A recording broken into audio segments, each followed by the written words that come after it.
Hello అండి. Good evening. ఈరోజైతే గనక మా చెల్లొచ్చిందనమాటను. తను లోకల్‌లోనే ఉంటది విజయవాడలోనే. తనొక హాస్టల్‌లో ఇంకా స్టాఫ్‌గా అయితే గనక వర్క్ చేస్తుందనమాటను.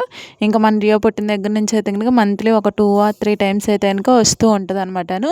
వచ్చే ప్రతిసారి ఏదో ఒకటి తీసుకొస్తూనే ఉంటది. టాయ్స్ అయితే టాయ్స్, లేకపోతే స్నాక్స్ అట్లా పట్టుకొస్తదనమాటను మన రియో కోసం.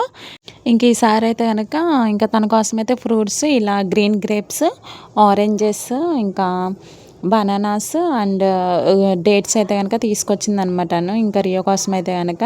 ఇంకా రియో అయితే గనక ఫ్యామిలీలో ఫస్ట్ కిడ్ కదా! ఇంకా అందుకని అందరికి అంత ఓవర్ లవ్ అనమాటను. ఇంకా దగ్గరున్నోళ్ళు అయితే గనక ఇలా మంత్లీ ఒక 3, 4 టైమ్స్ వచ్చేసి ఎళ్తారు. ఇంకా దూరంగా ఉన్న ఈ అత్తయ్య, చిన్నమ్మ వాళ్ళు వీళ్ళైతే గనక ఇంకా మంత్లీ 1 టైమ్ అయినా సరే రావడానికి ట్రై చేస్తారు. ఇంకా వీడియో కాల్స్ అంటారా డైలీ వీడియో కాల్స్ చేస్తారు. రోజుకొచ్చి నా ఫోన్‌కి ఒక 5, 6 వీడియో కాల్స్ వస్తూనే ఉంటాయన్నమాటను. 5, 6 వీడియో కాల్స్ అంటే మెంబర్స్ నుంచి.